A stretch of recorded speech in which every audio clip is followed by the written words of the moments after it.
देख रहे हैं प्रेस कॉन्फ्रेंस दिबांग के साथ। इस प्रेस कॉन्फ्रेंस में मेहमान से पूछा जाएगा हर जरूरी सवाल। नमस्कार, प्रेस कॉन्फ्रेंस में आपका स्वागत है। मैं हूं दिबांग। प्रेस कॉन्फ्रेंस में आज मेरे साथ वरिष्ठ पत्रकारों का पैनल और एक बेहद खास मेहमान जो सबसे पहले विलन बने और बनते बनते कॉमेडियन बन गए, हमेशा पसंद किए गए, लेकिन उन्हें सबसे ज्यादा वाहवाही तब मिली जब उन्होंने धर्म के नाम पर अपनी दुकान चला रहे लोगों की पोल खोली। लेकिन कुछ देर बाद वो उन्हीं के बीच बैठ गए जिन पर धर्म के नाम पर राजनीति करने का आरोप है। आज वो नेता हैं, सांसद हैं। सीधे उन्हीं से पूछेंगे कि ओ माय गॉड, आपने ये क्या किया। परेश रावल, आपका स्वागत है। Thank you. आपसे सभी जरूरी सवाल होंगे, लेकिन उससे पहले आपके फिल्मी सफर पर यह रिपोर्ट। हेलो, बाबूराव है? नहीं, देवी प्रसाद है। बोल। फिल्म हेरा फेरी के बाबूराव को कौन नहीं जानता। 32 साल का करियर और 250 से ज्यादा फिल्में। हेरा फेरी की कॉमेडी हो या दिलवाले और नाम की खलनायकी या फिर सरदार पटेल की भूमिका हो। अरे वाह, एमए किया है, बीए भी किया है जी। संगीत विशारद भी हो। 80 और 90 के दशक में विलेन की भूमिका निभाने वाले परेश रावल ने जब ट्रैक बदला तो उनके खाते में कई और ब्लॉकबस्टर फिल्में दर्ज हो गईं। 1 डजन बड़े पेट वाले गणपति दे, 8 बॉडी बिल्डर हनुमान दे, क्या 250 वाला कृष्णा दे और 5 वो टाइगर वाली दे शेरा वाली माँ। 3 डजन हो गया ना, तो फिर 3 साईं बाबा बोनस में मिलेगा ना यार। नेशनल अवार्ड से लेकर फिल्म फेयर और तमाम पुरस्कार परेश रावल की झोली में गिरते चले गए। 60 साल के परेश रावल ने मिस इंडिया रही स्वरूप संपत से शादी की थी। परेश रावल के 2 बेटे हैं। की ऑफिस में ही फोन करेंगे ना। एक्टिंग में सफल करियर के बाद परेश रावल ने राजनीति का रुख किया और बीजेपी के टिकट पर अहमदाबाद ईस्ट सीट से चुनाव जीत गए। बीजेपी का दामन थामने के बाद परेश रावल ने आक्रामक रुख अख्तियार कर लिया। पहले तो सिर्फ एक ही राक्षस था, कांग्रेस नाम का। दिल्ली के अंदर 2 राक्षस हैं, कांग्रेस और आप। पिछले दिनों आमिर के असहनशीलता पर दिए बयान पर भी परेश रावल ने करारा हमला बोला था। जैसा आमिर भाई ने कहा कि उनको किसी की भी सर्टिफिकेट की एंडोर्समेंट की जरूरत नहीं है, ठीक उसी तरह मेरे इस महान देश को भी किसी के सर्टिफिकेट की जरूरत नहीं है कि वो इंटॉलरेंट है वगैरह वगैरह। और अब खबर है कि परेश रावल प्रधानमंत्री नरेंद्र मोदी की जिंदगी पर फिल्म बनाने जा रहे हैं। पार्लियामेंट में भी आजकल बहुत इंटॉलरेंस है। नहीं, कांग्रेस वालों का होगा, हमारा नहीं है। आप मान रहे हैं कि कांग्रेस वालों का इंटॉलरेंस है पार्लियामेंट में? बिल्कुल है।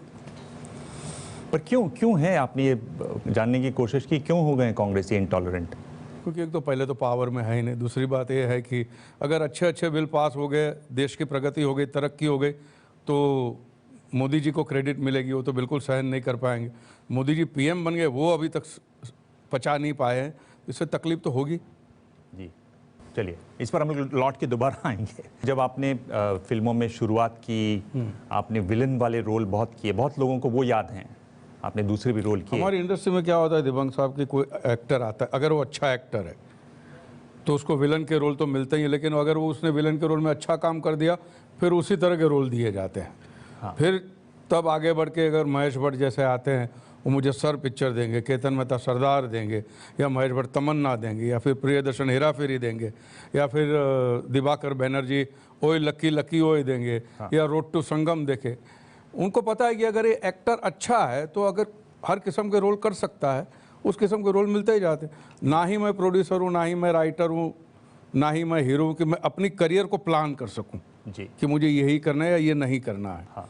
जो मेरे पल्ले आता तो उसको मैं ऑनेस्टी के साथ निभाने की कोशिश करता था। That's it. कौन से ऐसे डायलॉग्स हैं जिनके बारे में बहुत ज़्यादा फरमाइश होती है? वो विलन वाले हैं कि कॉमेडी वाले हैं? मैं हेरा फेरी के अंदर अपना अपना के है। कुछ लोगों को सरदार के डायलॉग भी याद है, ये भी हो सकता है। ओए लकी लकी ओए के डायलॉग भी याद है कुछ लोगों को। कोई एक डायलॉग जो आप बिल्कुल, जो आप सुनाते हुए भी जो आपको लगता हो कि ये मज़ेदार डायलॉग था? मज़ेदार डायलॉग तो सरदार पटेल का था कि जो एक आते हैं कासिम रिजवी जो हैदराबाद के, वो कहते हैं कि हम काट डालेंगे, मार डालेंगे, तो सरदार पूछते हैं कि जब आप ये कर रहे होंगे तब आपने सोचा हम क्या कर रहे होंगे? तो बोलता है कि हमको, बोलते नहीं, आपको सोच लेना चाहिए। एक जिम्मेदार इंसान की ऐसे जो सोच रहे कि हम लोग क्या क्या कर सकते हैं। ये डायलॉग भी याद है लोगों को, अपना हेरा फेरी का तो डायलॉग फेमस ही है, माने वो बाबूराव का स्टाइल है वो सब। एक झलक। हेलो हेलो, देवी प्रसाद घर पर हैं? अभी 10 मिनट पहले ही चल बसे। आपको कुछ बोलना था? चल बसे। कूतरे साला देख के नंबर डाल कर। बेवकूफ साले। हेलो बाबूराव है? नहीं, देवी प्रसाद है, बोल। झलक नहीं अबे।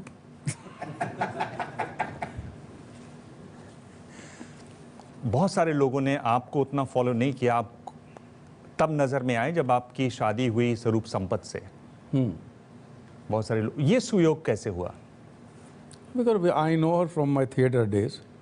तो आप लोगों ने एक साथ कोई प्ले किया? नहीं, प्ले नहीं किया था। वो शंभू मित्रा साहब के, बंगाल के इतने महान कलाकार थे, उनका ड्रामा था। तो शी इज़ फ्रॉम INT, उनके पिताजी इंटरनेशनल थिएटर के, इंडियन नेशनल थिएटर के प्रोड्यूसर थे। तो शी वॉज देयर, हम लोग बंगाली ड्रामा देखने गए थे। तो मेरा एक दोस्त था, मैंने उनसे कहा कि भैया ये लड़की मेरी वाइफ बनेगी। तो बोलता पता है यार किसकी बेटी है? मैंने बोला जिस किसी की भी बेटी हो, वाइफ मेरी बनेगी ये। क्या करते हैं आप रियल लाइफ में भी वही करते हैं क्या जो रियल लाइफ में करते हैं? आपने वैसे ही बोल दिया? नहीं, आप सीरियसली बोल रहे हैं? हाँ, मैं सीरियसली बोल रहा हूँ। अच्छा, ऊपर से किसी ने बुलवाया होगा, बोल दिया। ये भी एक तरीका है काम करने का कि आप सीधे बोल दीजिए। सीधा ही बोल देना चाहिए। ये एक क्लिप देख लेते हैं। कौन है? सूट बूट में आया कन्हैया मेरी बैंड बजाने को है? हमारे भगवान देख ऐसे होते हैं, ऐसे बेयर बॉडी होते हैं, ऐसे होते हैं। क्या है, हमारे लेटेस्ट फोटो अब तक फेसबुक पर अपडेट नहीं किए हुए। इन्होंने जिस एक्टर को भगवान बनाकर प्रेस की पब्लिक के सामने जो लाए हैं, उनको जींस पैंट पहनाने की कहाँ जरूरत पड़ गई? क्या भगवान को जींस पैंट भी पहनना पड़ेगा इनके लिए? तो ऐसा कहाँ लिखा है कि भगवान धोती में या पीताम्बर में ही रहते हैं? नहीं, ये हमारी कल्पना है। नहीं, कल्पना नहीं है। हम इंसान में भगवान देखते हैं, तो इंसान जो पहनता है वो भगवान पहनेगा। आप पत्थर में भगवान देखते हो तो आपको, तो फिर ठीक है। मैं इनसे कहना चाहूंगा कि ये किस भगवान को मानते हैं, उनको जींस पैंट पहना के दिखा दे अपने टेंपल में। ये देवी को पूछते हैं तो उन्हें जींस पहना के दिखा दें। अगर ये भगवान को, गणेश जी को पूछते तो उन्हें पैंट अपने मंदिर में पहना के दिखा दें, मैं मान जाऊंगा। मैं वही बात, एवरीडे उनकी पूजा भी करेंगे। मैं वही बात कर रहा हूँ कि आप मुझे कोई पीताम्बर वाले भगवान दिखा दीजिए। मैं आज भी यही बात मानता हूँ। अच्छा, और ज़्यादा मानता हूँ। तो इतने लोग क्यों हैं ऐसे? लोग क्यों कहते हैं कि आपने भगवान के साथ ये कर दिया, वो कर दिया? इस तरह की बातें लोग क्यों करते हैं बहुत ज़्यादा? तो क्या होता है कि एक बिलीफ होती है, आपकी बिलीफ के खिलाफ कोई भी आएगा। अब गलीलियो भी आया तो उसको भी बोल दिया था कि ये गलत है। अगर आप किसी चीज़ में मानते हो, कोई अलग बात करते हो, यू बिकम एन आउटसाइडर। और आउटसाइडर को ज़्यादातर हमारी सोसाइटी में पहले अपनाते नहीं है, लड़ते झगड़ते, फिर बात समझ में आती, फिर अपनाते। अभी का जो पूरा जनरेशन जो है, जितने भी यंग बच्चे हैं, आप किसी से भी पूछ लीजिए ओ माय गॉड के बारे में, सबने बिल्कुल पसंद किया है। और जो बूढ़े हैं उन्होंने भी पसंद किया है। मैंने एक ही बात कही है, मैं सिंपली एक ही बात बताऊँ, इसका सार यही है कि मैं पत्थर में भगवान नहीं देखता हूँ, मैं इंसान में भगवान देखता हूँ, दैट्स इट। ये लोग इंसान में पत्थर देखते हैं और पत्थर में जान देखते हैं, मैं उसमें नहीं मानता हूँ। इतना ही है, सिंपल है। पर ये तो सारी लड़ाई जो आपकी पार्टी कर रही है वो पत्थर में भगवान के लिए कर रही है। पार्टी करती होगी। पर जी आप बीजेपी के मेरी सांसद अपनी हैं। भी अलग सोच है। पर आप बीजेपी के सांसद हैं आप? हाँ, बीजेपी के हूँ, बिल्कुल हूँ। पार्टी नाराज नहीं होगी? आपको ख्याल है इस बात का? बिल्कुल नाराज नहीं होगी। मैंने मेरा ड्रामा का शो जो इससे भी तीखा है वो MPओं के लिए किया था, यहाँ पे बाल योगी ऑडिटोरियम में। किसी ने कुछ नहीं कहा, सबने सराहा। RSS वालों के लिए भी शो किया है मैंने, सबने कही है सही बात है, कोई ऐसी बात नहीं है।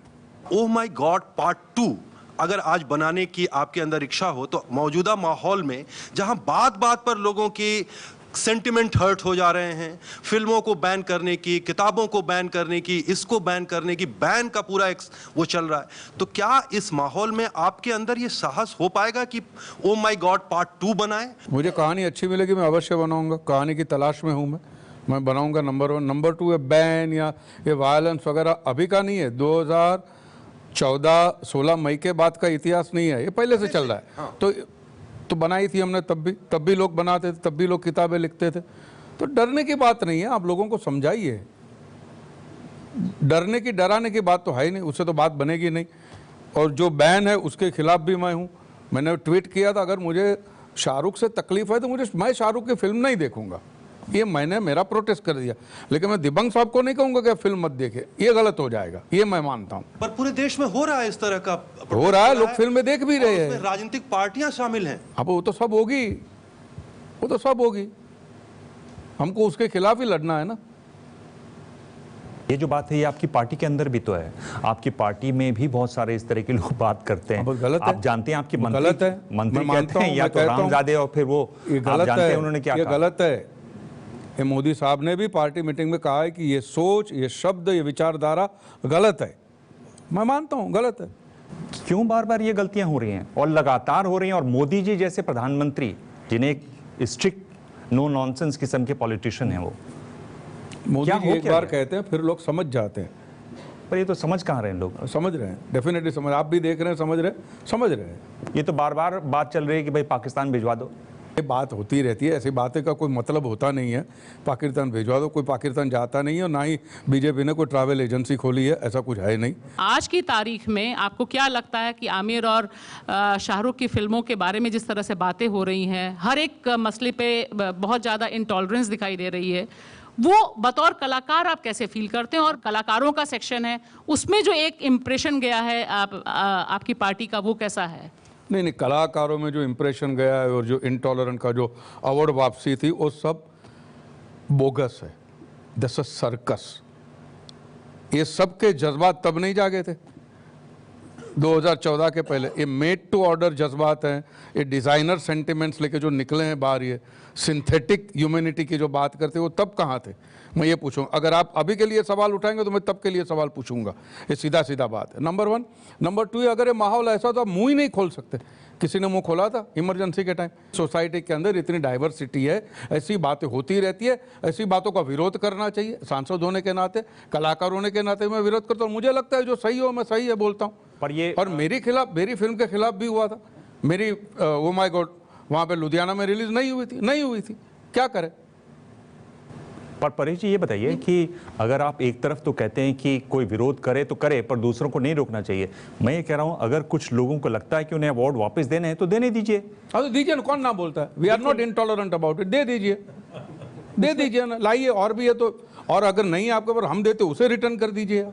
मैं ये कह रहा हूं कि अगर एक आमिर खान को, शाहरुख खान को ऐसा लगता है और किसी को लगता है तो लगने दीजिए। एक के कहने से क्या देश वैसा हो जाएगा? नहीं होता ये है। भाव पर आप जब इतना विरोध, क्या होता है कि पूरे अवाम को किसी को बात, अभी ट्विटर आ गया, सोशल मीडिया के अंदर जिसको जो उगलना है उगल सकते हैं, जो जहर उगलना है उगल सकते हैं।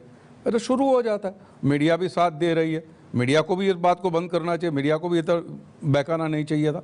सबको मिलजुल के करना चाहिए, ये मैं मानता हूँ। आपको कैसे लगता है कि मीडिया बहकाती है?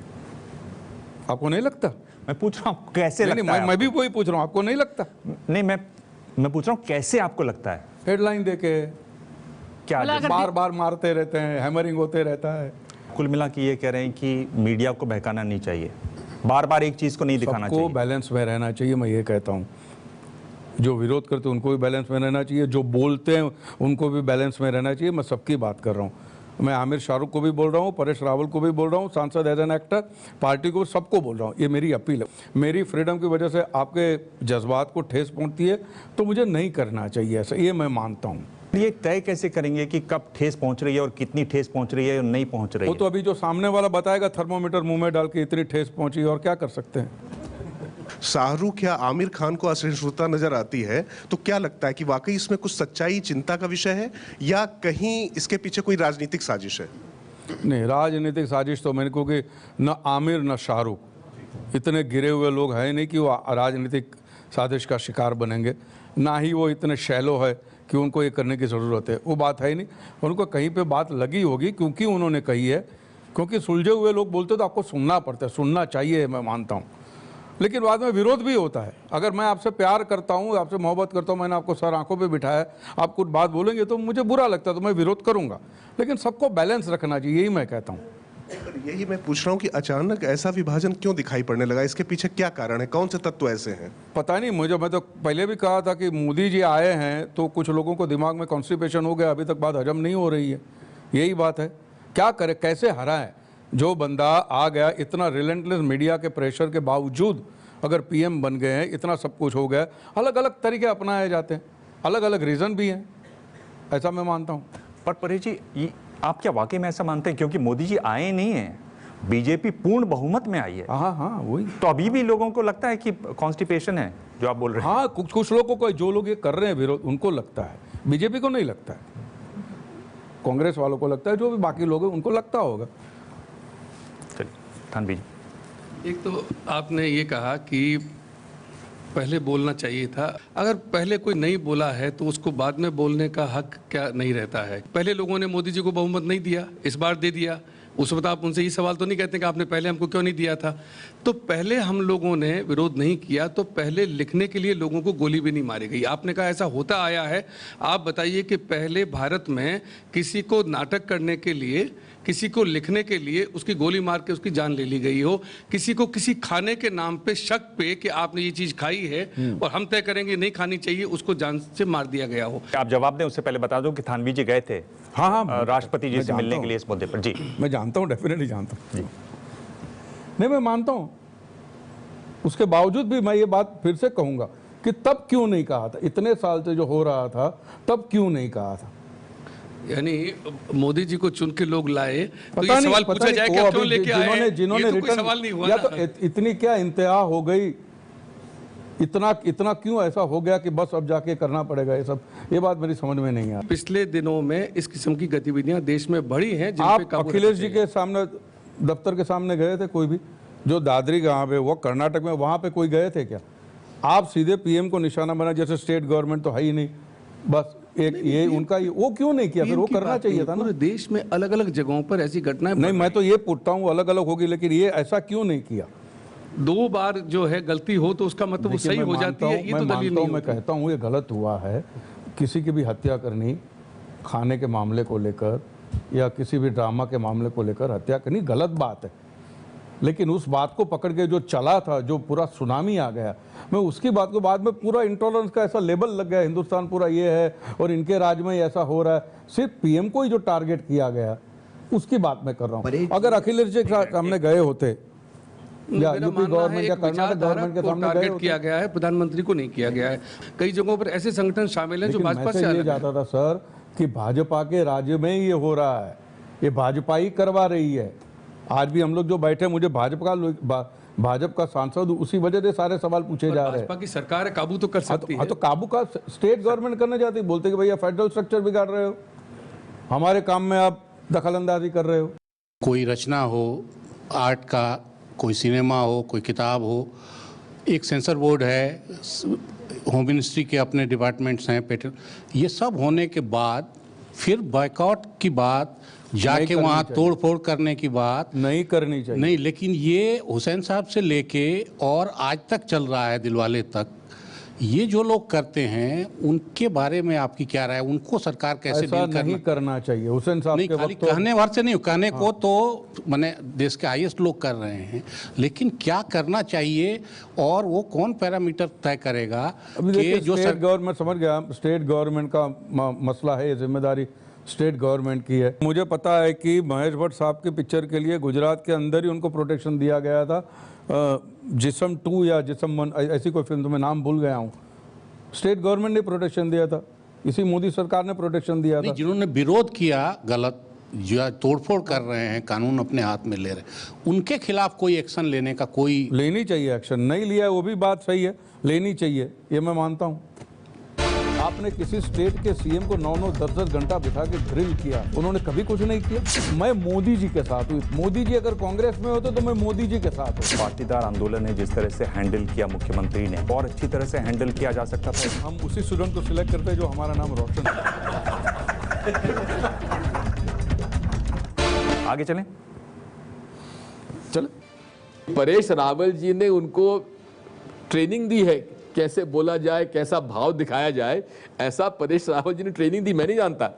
अगर परेश रावल जी की कोई इसको आप चाहते हैं तो हम भी परेश रावल जी से ट्रेनिंग लेना चाहते हैं। आप ये कह रहे हैं कि परेश रावल जी ने उनको ट्रेनिंग दी है, तो राज बब्बर तो आपके पास भी हैं। जी हाँ, आप ट्रेनिंग यहाँ भी दिलवा सकते हैं। लेकिन परेश रावल जो सफल हुए शायद राज बब्बर नहीं हो पाए, इसलिए मैं कहूंगा कि अगर परेश रावल जी अगर हम लोग को देना चाहे तो दिग्विजय सिंह भी परेश रावल जी से ट्रेनिंग लेना चाहेगा। अगर आप भाषण देने की ट्रेनिंग देना चाहें तो दिग्विजय सिंह तैयार हैं। ये स्कूल खोल दीजिए, ये एक अच्छा आइडिया है ये। इस पर आपको क्या कहना है? पहला स्टूडेंट कौन होगा, राहुल जी? नहीं, हमारा ही शो था प्रेस कॉन्फ्रेंस, और उन्होंने कहा कि आपने ट्रेनिंग दी नरेंद्र मोदी जी को, भाषण कैसे दिया जाए, हाव भाव कैसे लाया जाए, आवाज़ को कैसे धीरे किया जाए, कैसे ऊंचा किया जाए, कैसे इधर इधर देखा जाए। क्या ऐसी कोई ट्रेनिंग आपने? दिग्विजय साहब ये भूल रहे हैं, मोदी साहब कवि भी हैं। जो कवि होता है ना, वो लैंग्वेज के मीटर को अच्छी तरह जानता है, कहाँ सम पे आना है, कहाँ आरोह अवरोह करना है, और कविता का पठन भी करते थे मोदी साहब। तो मोदी साहब को ये सिखाने की ज़रूरत नहीं है, बिल्कुल नहीं। कह रहे हैं कि अगर परेश रावल दिग्विजय सिंह को ट्रेनिंग देना चाहें तो दिग्विजय सिंह तैयार हैं। Thank you. मना कर दिया आपने? हम उसी स्टूडेंट को सिलेक्ट करते हैं जो हमारा नाम रोशन करे।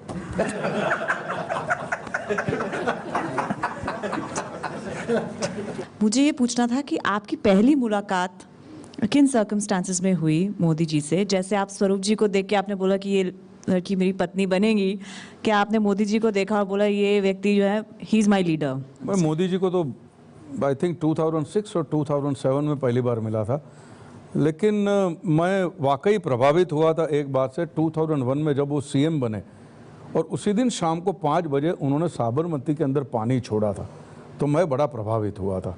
ना ये कमाल के लीडर हैं जो इस किस्म का काम करते हैं। फिर मैं आगे उनके बारे में पढ़ता गया, जो भी बातें होती गई। फिर ऑफकोर्स मेरा इंटरेस्ट इस बात पे रहा था कि जिस तरह से लोगों ने उन पे आरोप लगाना शुरू कर दिया था, हर किस्म के, एवरीबॉडी नोज, और उसमें से जब बरी हो गए और कुछ मिला नहीं उनके खिलाफ, कुछ नहीं हुआ, तो मैंने सोचा कि एक आदमी है जिन्होंने किसी का मुंह बंद नहीं किया, रिलेंटलेसली मीडिया उनके ऊपर बरस रही थी, अनाप शनाप बक रहे थे, बातें कर रहे थे, अलग अलग किस्म की उनको लेबल दे रहे थे, उसके बीच उन्होंने अपनी गरिमा रख के काम किया, सिर्फ स्टेट के बारे में सोचते रहे। और जब भी आता था, अभी आज ये एक बार नेशनल हेराल्ड में जाने से इतने हिल गए हैं। आपने किसी स्टेट के सीएम को 9-9, 10-10 घंटा बिठा के ग्रिल किया, उन्होंने कभी कुछ नहीं किया, उन्होंने कभी उसके बारे में हल्ला नहीं मचाया, और ना ही प्रेस ने उसके बारे में उनकी तारीफ किया, जो भी कुछ कहा नहीं। तो मैं ये जो सारी बातें हैं, दूसरी बात ये प्रभावित करके कि इनके इरादे हैं काम करने के, और सबसे अहम बात है कि भ्रष्टाचारी नहीं है। उनके फैमिली मेंबर को देख लीजिए आप, उनके फोटोग्राफ भी देख लीजिए। मिले कब थे उनसे पर्सनली? मैं तो मिला था उनको 2006 या 7 में मिला था, और तब तक तो मैं काफ़ी सारी बातें जान चुका था उनके बारे में, और मुझे लगा था कि है कमाल के लीडर हैं, ये लोगों के बारे में काम करते। लेकिन ये जो चुनावी मैदान में उतरने का मैंने तय तब किया, मुझे लगा अब ये मौका है कि मोदी साहब पीएम बन सकते हैं, तो मेरी तरफ से जो भी मैं योगदान कर सकूं, और मुझे टिकट दी गई। लेकिन आज भी मैं कहता हूं मैं पॉलिटिकल करियर बनाने नहीं आया हूं, क्योंकि मैं मोदी जी के साथ हूं, इतना मैं कह सकता हूं। मोदी जी अगर कांग्रेस में होते तो मैं मोदी जी के साथ होता, ये मैं कहता हूं। और मोदी जी से जब आप मिले तो उन्होंने आपकी फिल्में देख रखी थी? नहीं, जो नाटक के बारे में जानते थे, तो मेरे ख्याल से सरदार पटेल नाम की फिल्म देखी थी और सुना था आपको। अब गुजरात के अंदर मिलते जुलते रहते, ऑफिस में जाओ तो ऑफिस के लोग भी, एक एक्टर आया हो तो थोड़ी चहल पहल हो जाती है, दैट्स इट। वो जो चहल पहल हो जाती है उसको आप पसंद करते हैं? मैं एक बात बताऊं दिबंग साहब, I mean to my credit और even at the cost of modesty, मेरी इतने साल की 30-32 साल की फिल्म के करियर में मैं मीडिया से इतना मुखातिब नहीं हुआ हूँ जितना पॉलिटिक्स में आने के बाद हो रहा हूँ। मैं हमेशा मीडिया से भागने वाला, क्योंकि मैं ये समझता हूँ कि मीडिया के पास तब आना चाहिए जब मेरे पास कहने के लिए कुछ हो। बार बार मीडिया के पास आना, मीडिया भी बोर हो जाएगी, लोग भी बोर हो जाएंगे जी, तो मुझे पसंद नहीं है, तो मैं दूर रहता हूँ जी। लेकिन पॉलिटिक्स में हूँ तो मुझे बोलना पड़ता है, बताना पड़ता है, दैट्स इट। गुजरात में आप एक स्टार हैं, लोकल स्टार हैं, वो आपको एक पसंद आते, कैसे लेते हैं आप उस स्टारडम को? स्टारडम को मैं देखता हूँ, लोगों का प्यार है, लोगों का रिस्पेक्ट है। और स्टारडम, मैं एक एक्टर हूँ, मैं एक्टर एज एन एक्टर मेरी पहचान हो, मैं ज़्यादा पसंद करूँगा। स्टारडम के नीचे एक्सपायरी डेट लिखी हुई रहती है। I want to be known as an actor. Sir 2014 में जब लोकसभा चुनाव के नतीजे नहीं आए थे तो आपने एक इंटरव्यू दिया था जिसमें आपने कहा था कि इस देश को बेनेवलेंट डिक्टेटर चाहिए जी। तो एक तो वो अपने आप में बड़ा विरोधाभासी शब्द है कि दयालु तानाशाह, और ऐसा क्यों कहा था, और क्या आपको लगता है ज़रूरत है वैसी, और क्या वैसी तानाशाही की तरफ देश जा रहा है? यहाँ पे जिस तरह से लोग काम करते हैं, हमारी जो सिस्टम जो है उसमें जो काम होता है, मैं खाली एग्जांपल ये दूंगा कि जो मुझे याद है कि जब संजय गांधी साहब थे तो ट्रेन बसेस वगैरह सब टाइम पे आती थी, वो जब हुआ था तो, लेकिन वो अमसूर न पकड़े। लेकिन अगर अच्छे इरादे वाला डिक्टेटर हो जो काम कराना जाने, थोड़ी शिथिल गति है हमारी है? इस सरकार में क्या वैसी तानाशाही क्या नहीं, तानाशाही बिल्कुल नहीं है, तानाशाही नहीं है, लेकिन ये होता है कि काम करो भैया, काम कराना बहुत जरूरी है। पर परेश जी, अगर आप संजय गांधी को याद करते हैं और आप उसकी तारीफ करते हुए दिखाई देते हैं, ये तो बहुत गलत सुर हो गया आपका बीजेपी में रहते हुए। नहीं, मैं जो अच्छी क्वालिटी, इसलिए मैं कहता हूँ उसी सुर में बात नहीं करेंगे हम। जो होता था काम होता था, लोगों को काम से मतलब है। अभी भी कह रहे हैं कि हाँ संजय गांधी ने जो किया आप सब किया, ठीक है। संजय गांधी ने जो किया, सारी बातों को मैं एंडोर्स नहीं कर रहा हूँ। तब जो था ना माहौल था कि ट्रेनें टाइम पे आ जाती, बसेस टाइम पे आ जाती है, तो लोग उससे खुश थे। परेश जी, इस पे हल्ला तो नहीं होगा आपको, ऐसा तो नहीं लगता? आप चाहते हैं कि आप ऐसे आपके पास विद्यार्थी हों जो आपका नाम रोशन करे, तो आपकी पार्टी को आपका ये टैलेंट पुणे में क्यों नहीं दिखाई देता? वहां पर इतने निम्न किस्म के कलाकारों को बैठाए थे पुणे में, Indian institute of film technology में। हाँ, ऐसी जगहों पर ऐसे कलाकार को बैठाया था। आप जैसे जब टैलेंट उनके पास है। नहीं, मैं एक बात बताऊं, अच्छा कलाकार होना और अच्छा मैनेज करना, मैनेजरियल एबिलिटीज, एडमिनिस्ट्रेटिव एबिलिटीज, ये अलग बात है। मैं एक अच्छा अंपायर हूँ, उसका मतलब ये नहीं कि मैं अच्छी बैटिंग भी कर सकता हूँ, ये बात अलग है, ये विषय अलग है। अगर मुझे कहेंगे तो भी मैं उसके लिए लायक नहीं, योग्य नहीं। लेकिन ज़्यादा इंस्पायर करेंगे किसी एस्पायरिंग एक्टर को? नहीं, उसके अंदर वहाँ पे मैं ये मानता हूँ कि वहाँ पे लोगों को इंस्पायर करने वाले तो चाहिए, लेकिन मुझ में वो बात नहीं है कि मैं जो एडमिनिस्ट्रेशन की जो जिम्मेदारियाँ वो मैं संभाल सकूँ। I don't have that quality.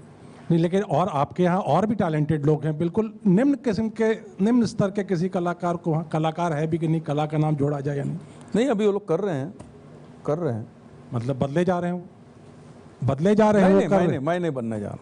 पर परेश जी, ऐसा भी आपने कहा कि आपको बहुत ज़्यादा उनका जो चयन किया गया, आप उससे बहुत ज़्यादा खुश नहीं हैं। किससे?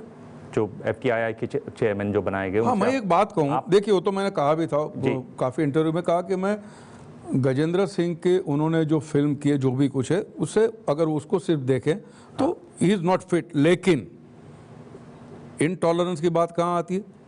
क्या कम से कम आप गजेंद्र सिंह से सुने तो सही कि उनका रोड मैप क्या है, उनका प्लानिंग क्या है। हो सकता है वो भी सरप्राइज कर जाए कि मेरा प्लानिंग ये है, मैं ये कर सकता हूँ स्टूडेंट की, वो भी सुनने का मौका नहीं दिया। अगर आपको एक इंटॉलरेंस ये लगता है तो ये भी है ना स्टूडेंट का।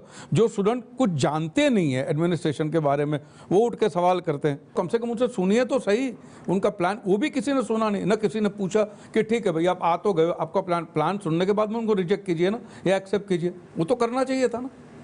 जी, पर मैं इस सवाल पे नहीं, मैं दूसरे सवाल पर हूँ। आपको नहीं लगता कि ये एक ऐसा मौका था जिससे बचा जा सकता था, और ख़ासतौर पर आप जैसे लोग वहाँ पर मौजूद हैं और जिनका सीधा अच्छा एक्सेस है प्रधानमंत्री जी से और लोगों से, क्या आपको लगता है कि इतना पावर में आ गई है बीजेपी, पर कैसे चलाना है उसमें कहीं ना कहीं अटकती है? वो बात अटकती कहाँ है? क्या बातचीत नहीं हो पाती? देखिए दिवंग साहब की जो अगर नाम मसलन अब किसी का नाम भी दे दिया, उनके पास टाइम होना चाहिए, क्योंकि जिम्मेदारी वाला काम है। कोई आते फिर लगता है कि नहीं भैया मैं तो आ गया, मुझे बिठा तो दिया, लेकिन मेरी रुचि नहीं है, क्योंकि गवर्नमेंट ने पूछ लिया है, क्योंकि मैं गवर्नमेंट को ना नहीं कह सकता तो मैं बैठ तो गया हूँ। ये भी हो सकता है दूसरों के मामले में, मैं उनका नाम नहीं देना चाहता। मैंने खुद ने पूछा है 2 लोगों को, बोलता है नहीं यार टाइम नहीं है परेश यार, इतना समय कौन दे पाएगा, इससे अच्छा मैं फिल्में करता हूँ एट्सेट्रा एट्सेट्रा। बट ऐसा हुआ है। एक चीज़ जो देखी गुजरात की आपके जहाँ से राज्य में है कि राज्य में बीजेपी पिछले जो चुनाव में ऐसा लग रहा है कि थोड़ा ग्राफ गिर रहा है। क्या ये मुख्यमंत्री आनंदीबेन की वजह से है या लोग मोदी के काम से निराश हैं? कैसे आंकते हैं आप इन्हें? देखिए, एक बात है, जो आंदोलन हुआ तो उसकी असर ग्रामीण विस्तार में हुई है, शहरों में नहीं हुई है। तो सिर्फ इसी बात को पकड़ के चलना कि काम से कोई नाखुश नहीं है जी, काम से कोई नाखुश नहीं है। एक बात मैं बताऊं, आनंदीबेन के काम से कोई नाखुश नहीं है। बिल्कुल उसी स्पीड से काम हो रहा है जिस स्पीड से मोदी जी के टाइम होता था। होता क्या है कि अगर एक लीडर इतना बड़ा इस कद का लीडर चला जाता है, उसके बाद जो आता है थोड़ा संभालने में टाइम लगता है, बट काम उसी स्पीड से चल रहा है। लेकिन ये जो आंदोलन आ गया, पाटीदार आंदोलन, उससे फर्क पड़ा है। That's it. आपको लगता है कि जो पाटीदार आंदोलन है, जिस तरह से हैंडल किया मुख्यमंत्री ने, राज्य के नेताओं ने, आप राज्य से आते हैं, इसको और अच्छी तरह से हैंडल किया जा सकता था? एबीपी न्यूज ने एक पोल करा। Post analysis is always easy ji, उसीलिए मैं कह रहा हूं, वो एक एडवांटेज लेते हुए। मेरी दिबंग साहब, मेरा सॉफ्टवेयर नहीं है इतना, ये सारे इतने बड़े पॉलिटिक्स को समझना कि मैं आपको सिंप्लीफाई करके रख सकूं। वो करेंगे, वो लोग, उनका काम है, माहिर लोग हैं। आप जो अहमदाबाद में आए, वो ऐसे सांसद के लिए आए जो इतने रिकॉर्ड बार चुने हुए थे। क्या आप अहमदाबाद से टच में हैं? कोई, आपने कहा था मैं ऑफिस खोलूंगा, वहाँ पर कोई ऑफिस खुला है? कुछ ऐसी बातचीत हुई है? खानपुर कार्यालय में मेरी ऑफिस है, मेरी टीम है, नंबर 1। नंबर 2, मैं वहाँ पे आप लास्ट ईयर एंड हाफ के अंदर मैं करीब 72 या 74 टाइम्स गया भी हूँ वहाँ पे, और मैं टच में हूँ। मेरा फ़ोन है, फैक्स है, सब ईमेल वगैरह सब कुछ, सब टच में है। हमने अपने संवाददाता से वहाँ बात की, उन्होंने कहा कि उनके नाम के तो पोस्टर लग गए थे कि ये दिखाई नहीं देते हैं। पाटीदार आंदोलन के टाइम कुछ लोगों ने लगा दिए थे। अभी उनको कहाँ रोकने जाऊंगा? उनको पोस्टर के ऊपर तो बाकी सब कुछ भी लिखा हुआ था, वो कहाँ रोकने जाएंगे हम? उन्होंने लगा दिए, लगा दे। आपने कहा कि मैं चुनाव इसलिए लड़ा कि मुझे मोदी जी को प्राइम मिनिस्टर बनाना था। पॉलिटिकल ये मेरा करियर नहीं है। बिल्कुल। जिस सांसद का पॉलिटिकल करियर ही नहीं होता, वो अपने क्षेत्र को कैसा संभालेगा, एक सवाल उठता है। दूसरा सवाल, आपने कहा कि मैं नहीं बन सकता फिल्म इंस्टीट्यूट का डायरेक्टर क्योंकि एडमिनिस्ट्रेटिव मुझे बिल्कुल, मैं उसमें फिट नहीं हूँ। एक सांसद को थोड़ा एडमिनिस्ट्रेशन का भी चाहिए। और तीसरी बात, आपने कहा कि मेरा सॉफ्टवेयर ही इतना नहीं है। तो एक सांसद से आज बहुत सारे लोग बहुत सारी अपेक्षा करते हैं। अभी देखिए, आप सिर्फ धागा पकड़ के स्वेटर खोल रहे हैं, ऐसा मत कीजिए। खुलता वैसे ही है। नहीं, मैं ये बोल रहा हूँ कि एडमिनिस्ट्रेटिव क्वालिटी माने FTI का जो जॉब है वो नहीं है, करेक्ट? उसकी स्पेसिफिक लगती है, एक रिक्वायरमेंट होती है हर जॉब की, वो मुझ में नहीं है। नंबर दूसरी बात है पॉलिटिकल करियर की। पॉलिटिकल करियर इसलिए कि मैं सिर्फ पॉलिटिकल करियर बनाऊंगा, अगर मुझसे काम नहीं हुआ तो मैं उतर जाऊंगा। मेरा कहने का मतलब ये है, मुझसे काम नहीं हुआ मैं चला जाऊंगा, ये कहने का मतलब है। लेकिन नाटक, फिल्म और पॉलिटिक्स, इनमें आप समय देते समय, और आपका परिवार, हाँ, क्योंकि आपका परिवार तो बहुत, आपने जिस हिसाब से शादी की उसमें तो बिल्कुल परिवार से जुड़े हैं आप। हाँ, बिल्कुल। तो ऐसा इन सब में आप कॉन्स्टिट्यूंसी के कितने क्षेत्र को कितना समय देते हो? सीधा मैं आपको पूरा हिसाब देता हूँ। 110 या 115 दिन आपके सेशन के लगते हैं, करेक्ट है। बाकी के कितने दिन रहे? 255, 250, ठीक है। उसमें से 50-60 दिन निकाल लीजिए, माने मसलन हो गए 5 days अ मंथ कॉन्स्टिट्यूंसी के, ठीक है। कितने रह गए?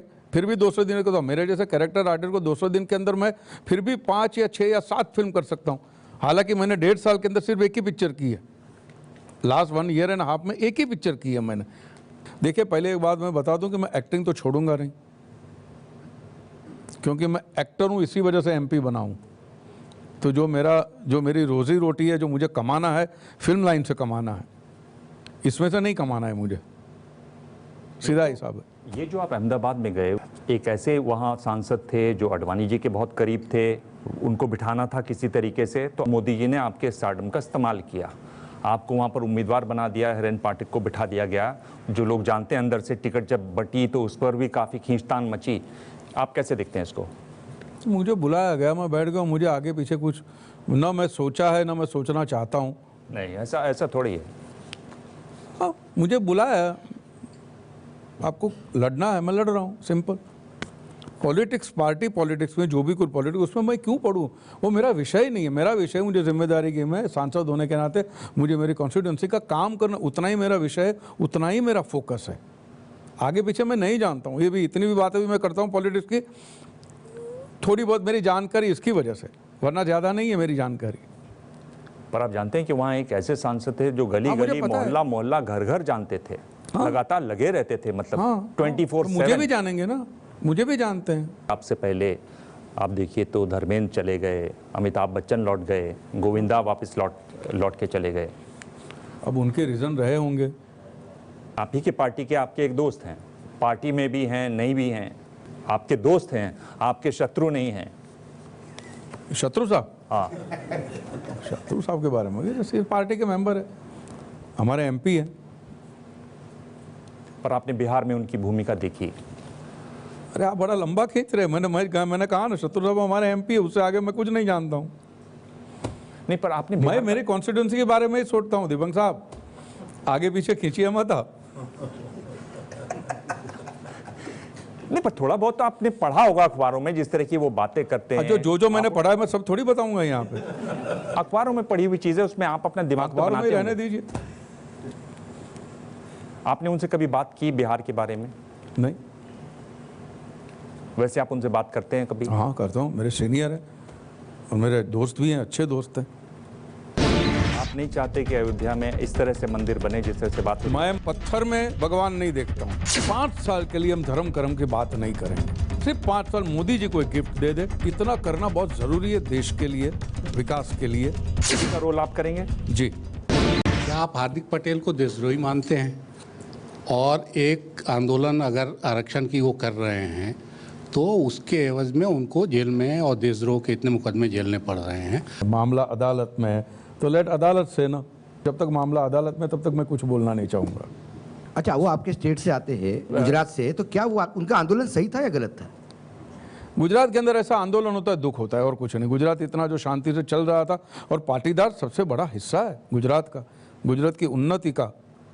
अगर उस वर्ग को अगर आंदोलन करना पड़ता, दुख होता है। जब बिहार चुनाव हुए तो जिस तरह से आरएसएस प्रमुख ने कहा आरक्षण के बारे में, क्या आपको लगता है कि उनको इस तरह के बयान नहीं देने चाहिए या पार्टी का मार्गदर्शन ऐसे करते रहना चाहिए? देखिए, मैं एक बात बताऊं, मुझे एक तो आरक्षण के बारे में इतनी कोई इन डेप्थ जानकारी बिल्कुल है नहीं, और दूसरी बात है कि भागवत साहब ने जो कहा समीक्षा के बारे में, समीक्षा की बात कर रहे हैं ना, जिसको बार बार ढोल पिटा जा रहा है कि उसकी वजह से चुनाव का जो परिणाम आया, जो नतीजा आया, वो बदल सकता था अगर उन्होंने ये नहीं कहा होता तो।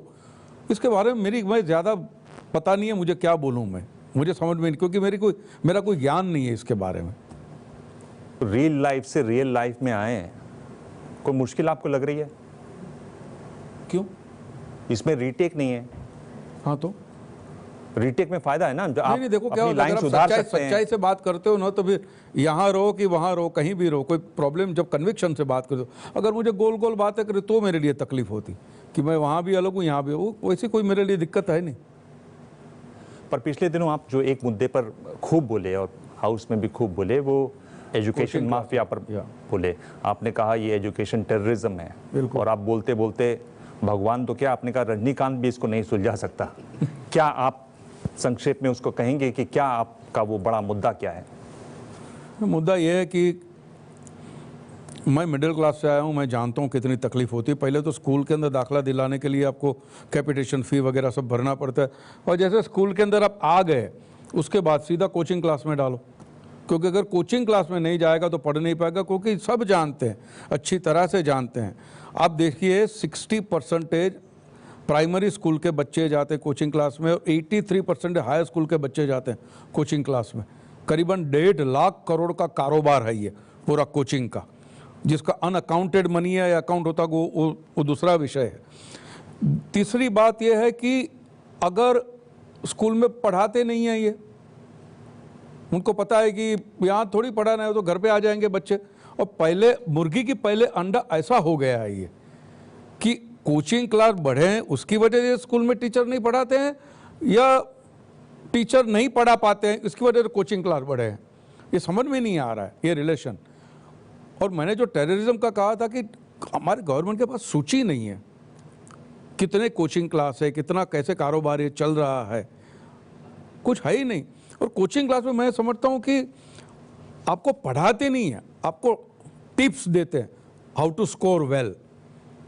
बट वो माने जो भी आपका एक एजुकेशन का अप्रोच होता है, इंटेलेक्चुअल अप्रोच, वो आपका इवेल्यूएट होना चाहिए, होलिस्टिक होना चाहिए, या इंटेलेक्चुअली कुछ स्पिरिचुअली होना चाहिए, ये तो ख़त्म हो गया, ये है ही नहीं। You just give us money, you will pass. ये सिंपल फंडा हो गया है। आज तो बच्चा स्कूल से आता है सीधा फटफट खा के सीधा कोचिंग क्लास में जाता है, ताकि होता क्या है कि बच्चा स्कूल में सोता है, बच्चा मर जाएगा इसके अंदर। ये मैं समझता हूँ, ये बड़े दुख की बात है, ये रोकना चाहिए, यही है। तो इसमें आप चाहते क्या हैं, आपकी क्या मांग है इस पे, इसको कैसे इसको रोकना चाहिए, माने उसका पूरा सूची बनानी चाहिए। गवर्नमेंट को स्कूल के अंदर भी जो टीचर हैं, कॉलेज में जो टीचर वगैरह हैं, उनके साथ भी मीटिंग वगैरह करनी चाहिए। जो अगर हमको पता पहले तो ये प्रॉब्लम एक्सेप्ट कर ले, बाद में सुधारने की पहले प्रॉब्लम तो ये तो एक्सेप्ट कर ले हम। हरीश भाई, क्या लेकिन आप जो आपने कोचिंग को बंद करने की बात कर रहे हैं, इसकी शुरुआत अपनी कॉन्स्टिट्यूंसी से नहीं करेंगे? 1.5 लाख करोड़ का कारोबार होता है तो कितने बड़े फोर्सेस अंदर एक्टिव होते हैं, वो धीरे धीरे होगा। गवर्नमेंट लेवल पे करना पड़ेगा। मैं अकेला जाके करूँ, मैं समझाने की कोशिश करूँगा। मेरी वाइफ भी एजुकेशन के तो बड़े पैमाने पे काम करती है, वो भी she is teaching teachers and curing dyslexia through drama, literature, special education, माने ड्रामा इन एजुकेशन, वो सब करती रहती है। गाँव में जाके करती है, शहरों में नहीं करती है। तो मुझे पता है एजुकेशन की वैल्यू क्या है। जब हाउस में गए तो आपने एक भाषण दिया लंबा चौड़ा इस पर, मैं ये जानना चाह रहा था कि कैसे तैयारी, कैसे वो प्रोसेस कैसे होता है? प्रोसेस कुछ नहीं, मैं समझता हूँ कि पढ़ता हूँ, लिखता हूँ, तो ये मुद्दे हैं मेरे, ये मुद्दों पे मुझे बोलना है, कैसे बोलना है वो मैं तय करता हूँ। तो आपने कुछ फिक्स किया हुआ है कि मेरी मन की बात, परेश रावल मन की बात कितने दिन आया करेगा पार्लियामेंट में? या मैं इस लेवल का मजाक उड़ाना भी पसंद नहीं करूँगा। मैं जिस तरह जो आप चाह रहे हैं, जो आपका इशारा है, वो मैं पसंद नहीं करता हूँ। मजाक नहीं उड़ा रहा हूँ मैं। हाँ, परेश रावल मन की बात हो, मोदी जी के मन की बात को लेकर आप जो आपका निशाना है वो गलत है, ये मैं समझता हूँ। नहीं, पर इस जो मैं बैलेंस की बात कर रहा था, इफ यू रिमेंबर, ये बैलेंस इधर भी आता है। आपको लग रहा है कि बैलेंस इधर चला गया? हाँ, बिल्कुल चला गया। गलत चला गया ये? आपको पता नहीं? नहीं, मुझे नहीं लगा कि ये बैलेंस इधर चला गया। कहता हूँ ना, कोई तैयारी है कि इन मुद्दों पर बात होगी, इन मुद्दों को उठाना है, ये मुद्दे मेरे करीब हैं। कुछ मुद्दे हैं मेरे जहन में, उनको उठाना चाहिए और बोलने का मौका मिले तो करना चाहिए। सवाल भी पूछते रहता हूँ, ये मेरा काम है, कर रहा हूँ, उसमें कोई तीर नहीं मार रहा हूँ मैं, मेरा काम है, ये करना चाहिए। संसद में आपने बताया कि आप अभिनेता हैं, इसलिए आपको सांसद बनाया गया, तो संसद में आपने रंगमंच और सिनेमा को लेकर के कितने मुद्दे उठाए हैं आपके हिसाब से? मैंने अब तक एक भी मुद्दा नहीं उठाया है। मैं रंगमंच का उठाने वाला हूँ। रंगमंच का मेरा काम चल रहा है, बम्बई में चल रहा हूँ, गुजरात में चल रहा है, 1-2 अच्छे थिएटर खुल जाए। नंबर 1, जिस क्वालिटी के प्लेस होते हैं, जैसे NSD है, भारत भवन है, वो सब के वहाँ अच्छे क्वालिटी के प्लेस होने चाहिए। बात रही सिनेमा के बारे में, क्योंकि जब तक हम सब एकजुट नहीं होते, पूरा एक फिल्म इंडस्ट्री की तरफ से एक होना चाहिए रिप्रेजेंटेशन। वो फिल्म वाले मुझे कहेंगे तो मैं करूँगा, मैं अपनी तरफ से मैं नहीं करूँगा, क्योंकि कहीं ऐसा ना हो कि फिल्म वाला आया और फिल्म की बातें उठाना चाहता है, सिर्फ इसी डर की वजह से, और कुछ नहीं। और डर भी नहीं, कहीं ये सोच ना हो उनको। आपने OMG में तो भगवान का खूब मजाक बनाया, लेकिन क्या वास्तविक जीवन में आप धार्मिक हैं? और क्या आप चाहते हैं कि जो राम मंदिर है अयोध्या में बनना चाहिए, भव्य होना चाहिए, समय पर होना चाहिए? मैं एक बात बताऊं, मैं राष्ट्र धर्म में मानता हूं और मानव धर्म में मानता हूं। भले मैं जनेऊ पहनता हूं, लेकिन मैं 2 धर्म में मानता हूं, बाकी सब धर्म बराबर है, उससे आगे मैं कुछ नहीं जानता हूँ। पर ये आपकी पार्टी के कोर इश्यूज में माना जाता है, एक भव्य Ram temple in Ayodhya, abolition of article 370 and uniform civil code. Party का हूँ मैं, बीजेपी का सांसद हूँ, लेकिन मेरी सोच भी अलग हो सकती है ना। सेंसर बोर्ड के प्रमुख जो हैं वो अलग ढंग का मोदी जी पे बात करते हैं, आपके बारे में है कि आप फिल्म बनाना चाहते हैं, कुछ उस बारे में बताइए कि किस तरह से आप सोच रहे हैं? मैं जो फिल्म बनाना चाहता हूँ प्रोपेगेंडा के लिए नहीं है, नहीं तो मैं चुनाव के वक्त बना चाहता। नंबर 1। नंबर 2, मुझे फिल्म अलग तरीके से बनानी है, इसी वजह से हम लोग अभी तक स्क्रिप्ट के पीछे पड़े हुए हैं। ये सिर्फ माने एक बात यह है कि इस देश के अंदर एक चाय बेचने वाला प्रधानमंत्री बन सकता है, और क्या क्या माने प्रोपेगेंडा नहीं है मोदी जी का, वो बात नहीं है ये मैं दावे के साथ बोलता हूँ। और मोदी का रोल आप करेंगे? जी। विलेन कोई नहीं है?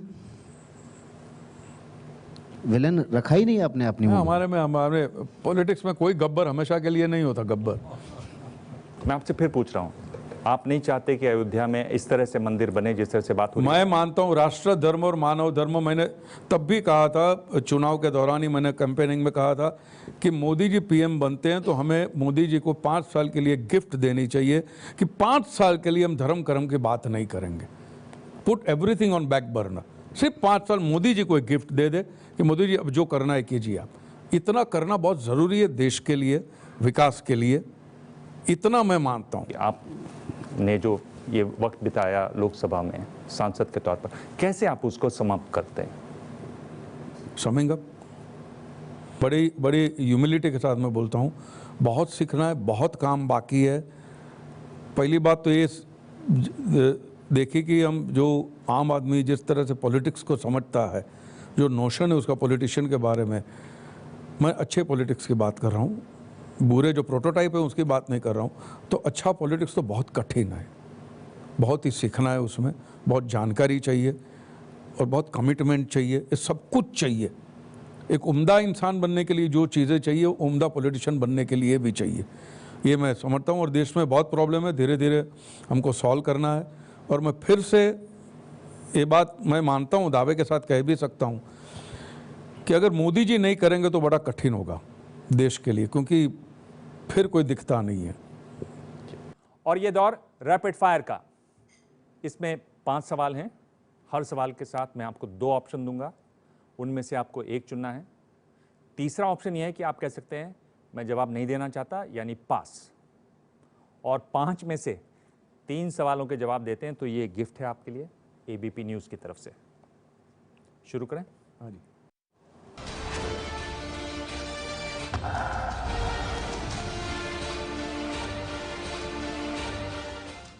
आप खुद को किसके ज़्यादा करीब पाते हैं, फिल्म या राजनीति? और अगर जिस तरह की फिल्मों में आपने काम किया है उसी लैंग्वेज में बात करें, और यहाँ मैं आपसे लाइसेंस लेकर ये बोल रहा हूँ, तो इसमें पत्नी कौन है और गर्लफ्रेंड कौन है? पत्नी कौन है, गर्लफ्रेंड कौन? फिल्म और राजनीति में? फिल्म और थिएटर। Film and theatre. ये कौन है, गर्लफ्रेंड है ये? पत्नी। अच्छा, चलिए आपने जवाब दे दिया, पर ये आसान सवाल था।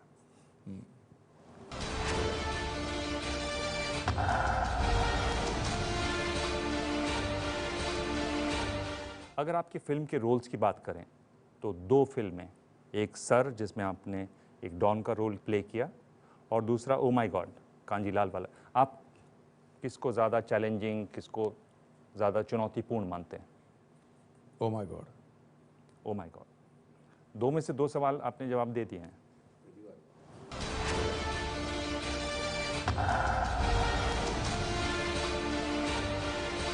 तीसरा सवाल है आपके लिए कि आप अपना आदर्श किसको मानते हैं, नरेंद्र मोदी या सरदार पटेल? सरदार पटेल। प्रधानमंत्री को छोड़ दिया आपने यहाँ? सरदार पटेल। 3 में से 3 जवाब। गिफ्ट आपका पक्का हो गया।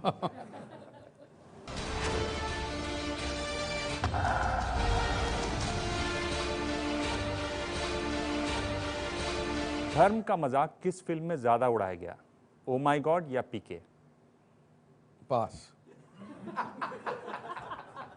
गिफ्ट सिक्योर्ड हो गई ना।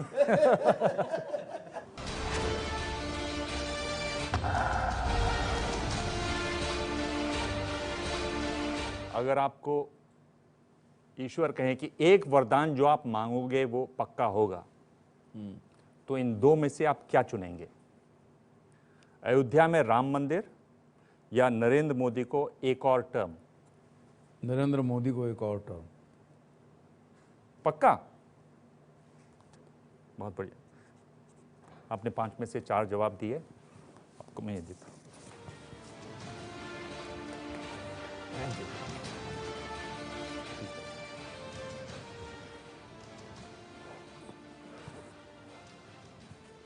प्रेस कॉन्फ्रेंस में आज इतना ही। अगले हफ्ते मिलेंगे एक और खास मेहमान से। तब तक ताज़ा खबरों के लिए देखते रहिए एबीपी न्यूज़। Thank you.